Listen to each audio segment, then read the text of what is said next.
Good morning everyone, this is the continuation on postmodernism, explanation postmodernism, and the title what postmodernist critics do. What do postmodernist critics do? This is about they discover first one. These are given as points. In Beta Barry we have this kind of an orientation of chapter. Like whichever theory we are discussing, we try to take the way that particular theorist or a person belonging to practicing that particular theory or idea does in interpreting or when they approach a text, what they are going to do. And that's why we have this title with the postmodernist critics as well. The first point goes like they discover postmodernist themes, tendencies and attitudes within literary works of 20th century and explore their implications. This is postmodernist themes in general. They are trying to find out postmodernist theme. Means when and where you find a character to be very fluid, which is without having any fixation, identity crisis, all these are part of postmodern identity. And when you come across such themes in literary works under analysis, they try to highlight that. They try to point out that this person is suffering in this way. This person is having this identity crisis of this kind or that kind. And that's what we mean by that identifying and highlighting, exploring that implication of the 20th century culture, tendencies or postmodernist aspects in literary narratives. That's what you are doing. A postmodernist critics, a person tries to do all this, like discovering the postmodernist themes.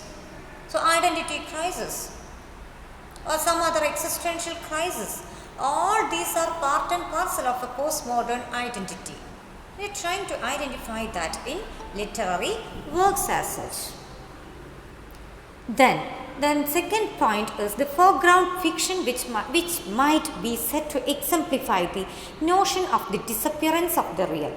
You know how disappearance of the real or loss of the real is too much a part of postmodernist theme or postmodernist idea. And in that regard, you are talking about disappearance of the real. You are trying to find out such themes of disappearance of the real in such texts. They are trying to foreground such fiction.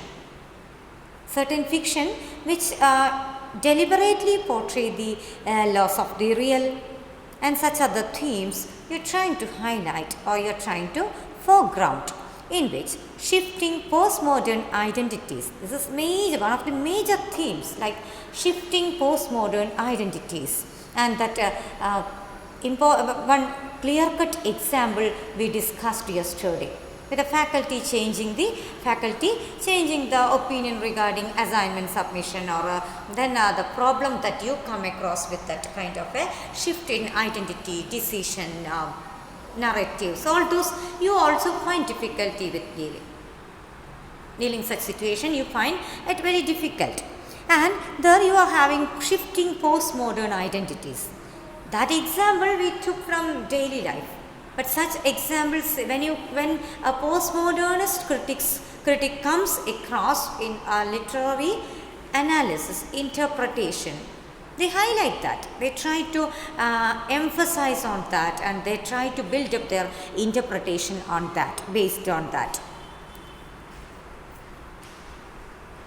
So there's, for example, the mixing of literary genre like thriller, detective story, myth saga and the realist psychological novel. They are so happy about mixing up the different types of genre. Like they didn't want to distinguish between, this is poetry, so there is no mixing, it should be completely explored. But now we have after modernist and postmodernist idea, or they are practicing this. They are mixing up genre like anything. That's why we have prose poetry, poetic prose, poems looking more like prose. You think about Wasteland. You don't see anything like rhyming or some other some features which are essential, which have been thought to be essential, which have been taught to be essential part of poetic composition. You know how we learn literary terms as part of poetry, and we have alliteration, assonance, and many other poetic devices as part of the poetic composition. And you've been taught like this is very essential part of composing a poem. But now we have a shift in our approach towards composing poems, reading poems, and many other literary types, because we are easily mixing those up without having any, in postmodernism we mix up without having any lamenting, any sense of loss or anything. Postmodernism also does this, but with a kind of nostalgia, with a kind of lamenting over the lost harmony and lost past. Still they are practicing all this. You know, both of them practice fragmentation, but in a different fashion. Like one is happy about that, the other one is very unhappy about it. Modernism is unhappy about practicing bringing fragmentation in their narratives. Postmodernism also does that, brings fragmentation, but in a happy way. That's the way. And now you see all this mixing up of different literary genre, and how that brings out difference in narrative structures as well. And the third one, they foreground what might be called intertextual elements. What is that? Intertextuality. What do you mean by intertextuality? What is intertextual element? What do you mean by intertextuality? This is one of the important concepts in post-structuralism and postmodernism. Intertextuality, that means every text is in one way or other connected to some other text. You can find some elements from here and there.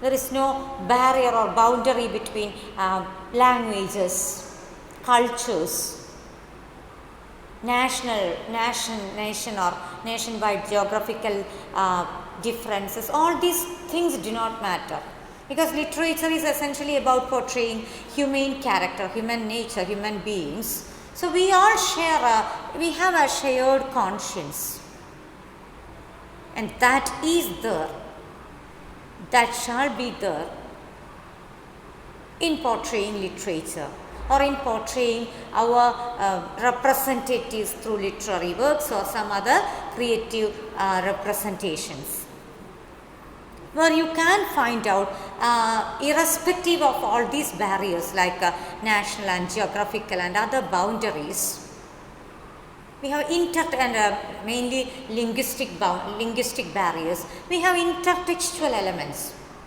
That's why from post-structuralism we have this view that every text is a tissue of quotation drawn from the innumerable centers of culture. That means it is again you have every text finding out its elements or something, the connected ideas from different other texts, from the past, can be from the future, everywhere you can find out something connected. That's why you are talking about intertextuality. Intertextuality. And they are foregrounding that. You're not talking about plagiarism. It's about acknowledging a text.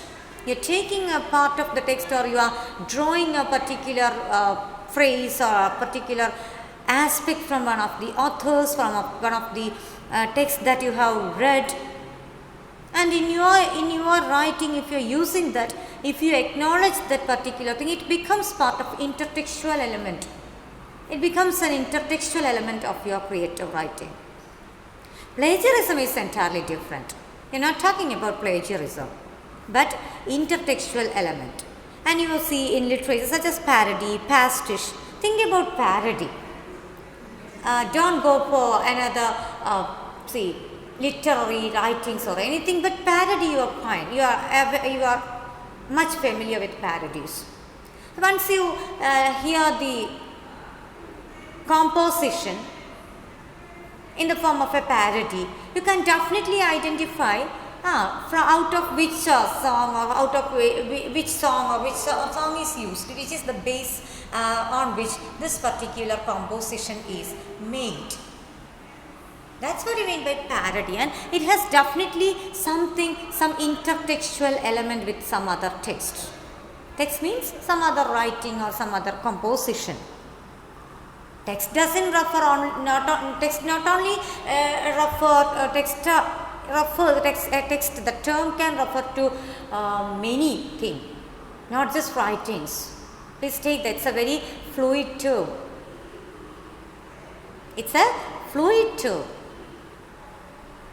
Or you can refer even you just think about a matchbox image. You have an image, a cover of a matchbox where you have something written. You have you get something as a caption or something is there on that matchbox image, matchbox cover.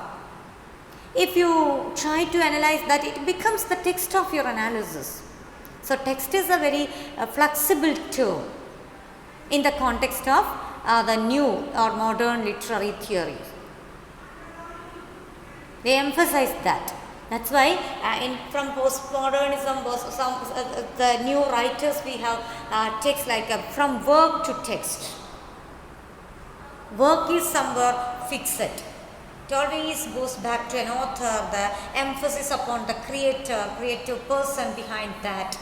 But text is more flexible, fluid.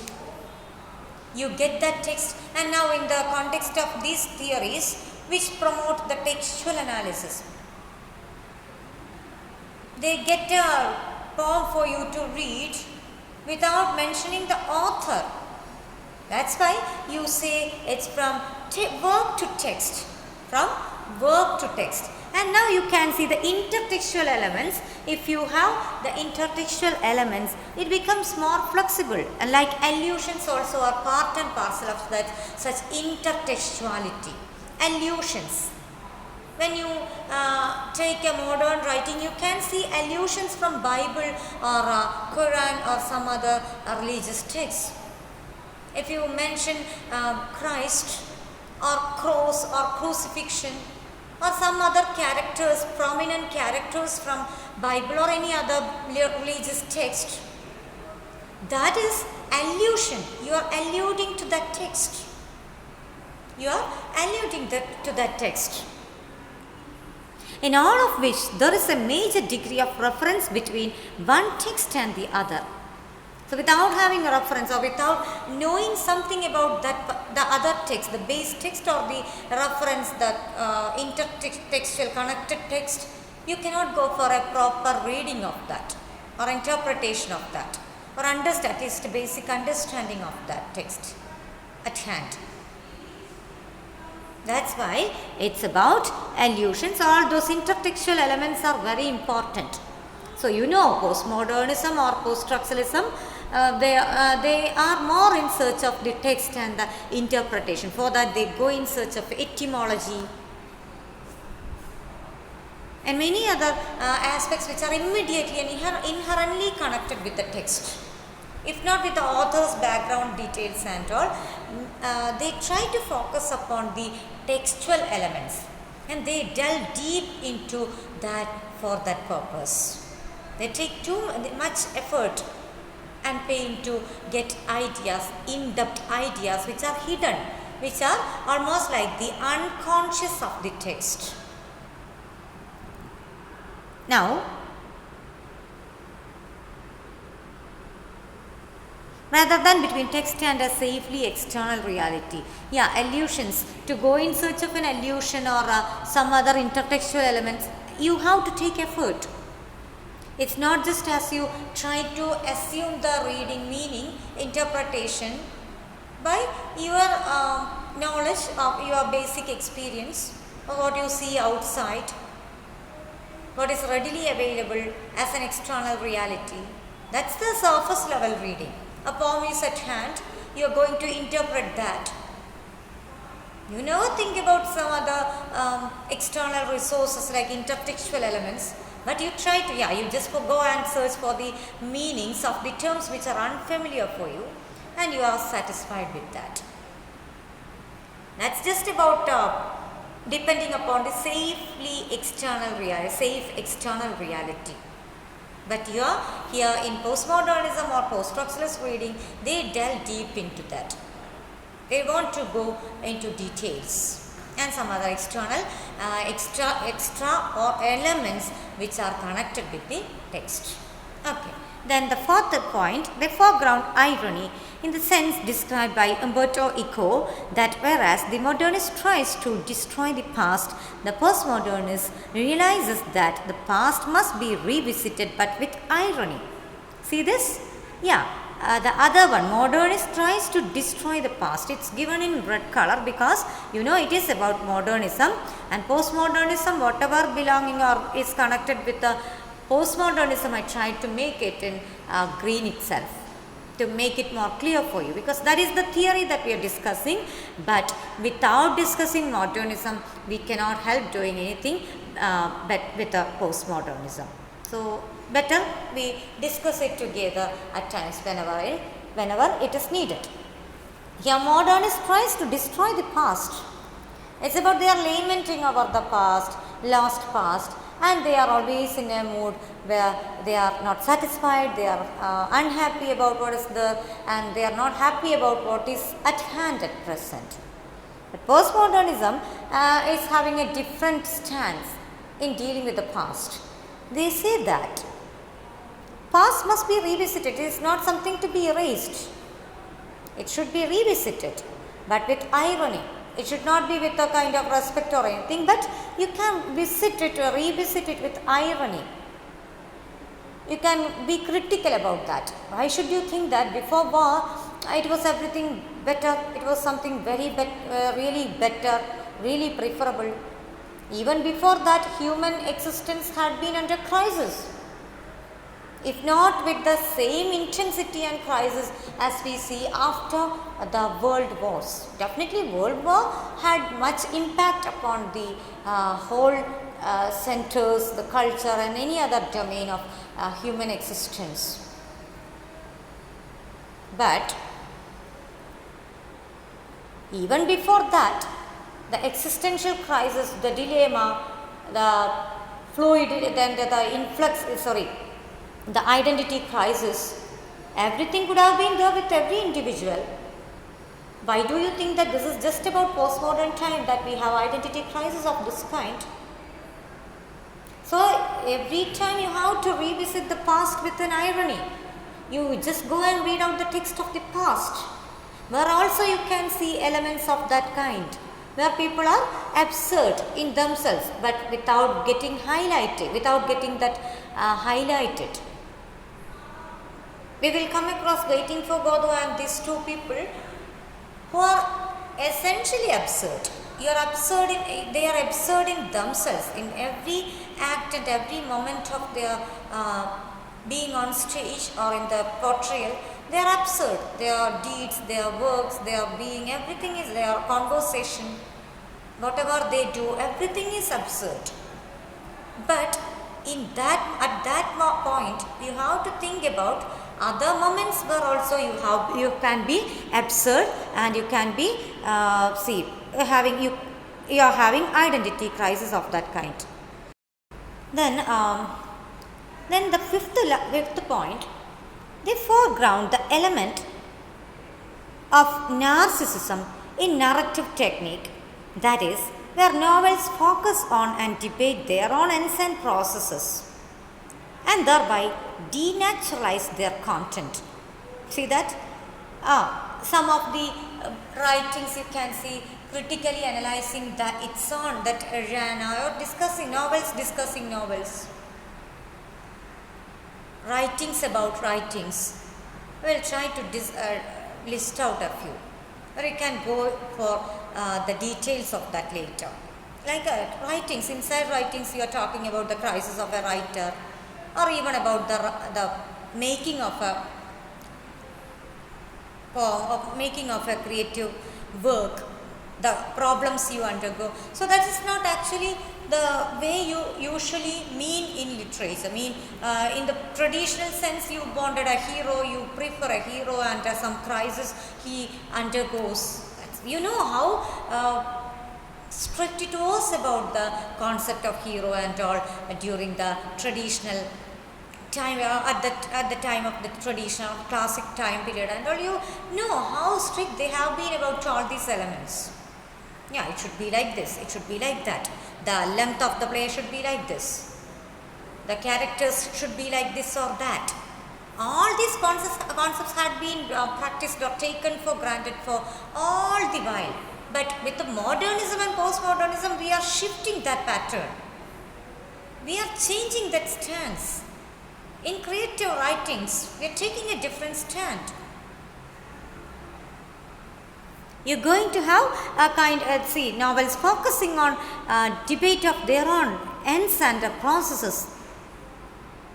We have particular poetry, like you just go and have a look at Ted Hughes' poem, The Third Fox. It is Ars Poetica. It is mentioned to be, it comes under the category of Ars Poetica. It's one of the modernist writings, where you are talking about, it's a poem about a poem about writing a poem.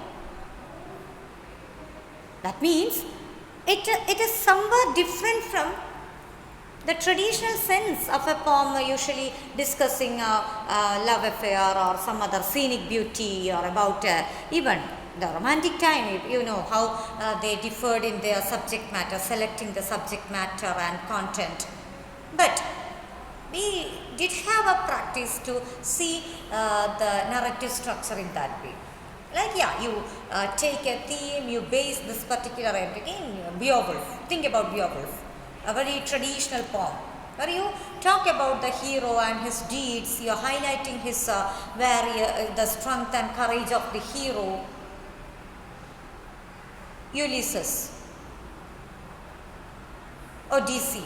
All this, you can see the heroic concepts and the heroic figures getting highlighted. But now you are talking about, in postmodern time or modernist writings, you see you have different themes, you opt for different narrative ways and subject matters,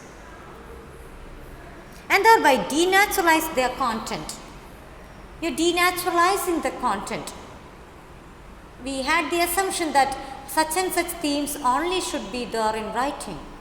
But now we discuss anything and everything. That's why we usually say there is nothing that cannot be discussed by literature. Literature can discuss anything.